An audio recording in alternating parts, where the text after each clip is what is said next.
ini ada nelayan-nelayan yang kesel karena mungkin kejadian ini sudah berulang kali, Vi. Oke. Limbah tercemar, cairan limbah ini kembali mencemari pesisir pantai Panjang Bandar Lampung. Dan para nelayan akhirnya mengeluhkan tidak bisa menyelam untuk menjaring ikan-ikan. Ya, akibatnya tidak ada satupun ikan yang berhasil ditangkap ya. Para nelayan mereka khawatir hal tersebut bisa mengganggu dan merusak biota laut. Peristiwa tumpahan limbah minyak ini bukan kali pertama terjadi. Pada tahun 2020, hal serupa pernah terjadi di Kabupaten Lampung Timur. Kemudian akhir tahun 2021, pesisir pantai di 5 kabupaten kota di Lampung juga dicemari oleh limbah minyak atau oli. Seperti ini nih visualnya. Nah, enaknya pagi ini nih ya, kalau kemarin kan kita kan mendengarkan jeritan hati dari emak-emak dan juga pedagang terkait dengan minyak goreng. Nah, kalau ini bagaimana suara hati dari masyarakat ya yang ada di pesisir Lampung tersebut, diwakili oleh Ketua RT 11 Panjang Selatan, Bapak Suparman. Selamat pagi. Pagi Pak RT. Selamat pagi. Pak RT, ini kalau kita melihat videonya, nelayan nampaknya kesal begitu ya, kejadian ini terulang lagi. Saat ini sudah sejak kapan wilayah tersebut tercemar oleh limbah?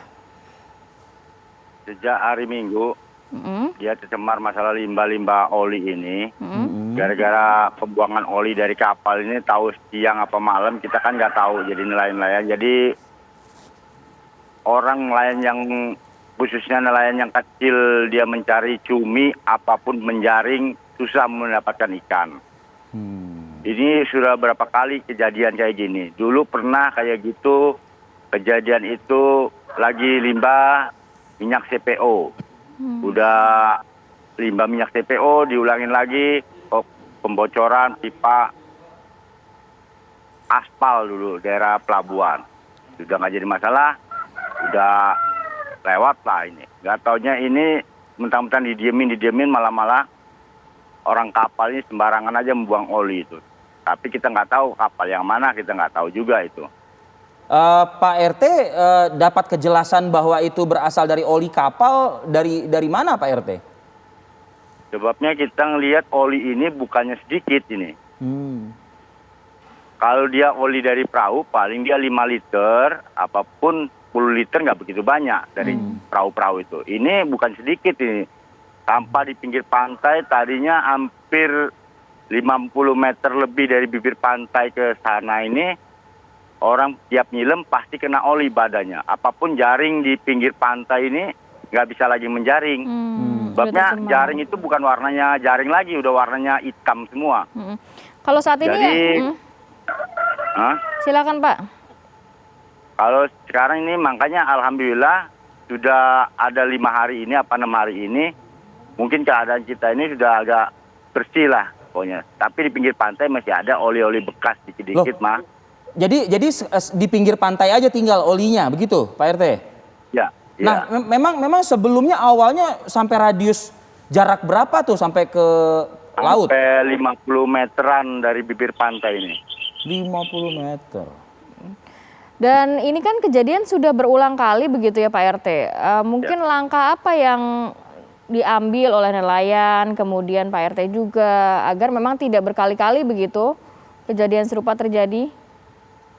Ya, maksud dan tujuan nelayan ini di pesisir pantai Panjang ini kayak kalau bisa jangan sembarangan gitu. Sudah berapa kali, berulang-ulang kali, orang kapal orang apapun yang di tengah laut ini asal buang limbah-limbah sembarangan. Biasanya kapal apa sih Pak RT yang di situ, yang biasanya lewat situ? Kapal apa aja ada kapal batu bara, ada kapal ekspor, kapal segala macam kapal di sini ada, kapal Pertamina ada. Tapi kita kan tidak bisa menuduh kapal yang mana yang buang, sebabnya di kemarin aja dari Dirut Perhubungan Laut datang, Airut datang, dari kota datang, dari DPRD provinsi datang, semuanya meliput masalah ini semuanya. Ini termasuk agak lumayan besar-besaran lah, semuanya pada datang semua di sini. Apa sih hasil laut ya pesisir pantai ini yang biasa didapati oleh para nelayan, oleh masyarakat Pak RT di lokasi ini? Kalau nelayan kecil biasanya di sini jaring-jaring belanak itu, ikan belanak, ikan merjung, ikan kapasan, ikan semadar, dan juga cumi-cumi karang kayak cumi kadut itu. Dia pakai perahu, dia berkeliling tiap subuh gitu. Kalau selama oli ada, sebelum lagi pertamanya itu ya nggak bisa nelayan turun. Nah, sudahkah terjadi semacam kayak biota-biota laut yang rusak atau yang mati begitu? Kalau untuk biota laut yang mati, kita kalau mati tidak. Cuman dia pingsan gitu kayak orang kena bius, kayak kura-kura ada saya ketemukan juga. Nah, kan ada juga kekhawatiran ini ketika misalnya ikan itu mengkonsumsi zat kimia yang ada di perairan, khawatirnya juga dikonsumsi oleh masyarakat, kan jadi berbahaya juga ya berarti ya Pak RT ya? Ya benar.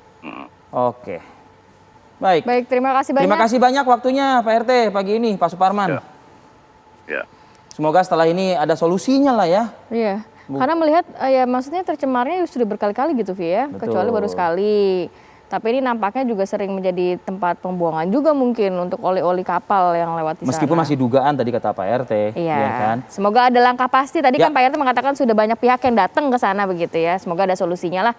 Dan juga semoga ada solusi untuk pandemi COVID-19 karena angkanya di Indonesia ini masih ya naik. Tapi walaupun sudah Tapi agak relatif melandai. ya, Ya, penambahannya sudah agak ya. melandai. 21.311 kasus penambahan pada hari kemarin. Yang sembuh pun juga masih cukup tinggi, masih cukup banyak yang sembuh alhamdulillah. 38.399 kasus atau jumlah pasien. Nah, ada penurunan angka meninggal dunia dari angka 300-an kemarin 200. dirilis oleh Satgas, 278 penambahan angka meninggal dunia. Ayo pemirsa, kita ketatkan lagi protokol kesehatan meskipun kondisinya sudah melandai. Ayo pakai masker, ayo juga cepat vaksin COVID-19.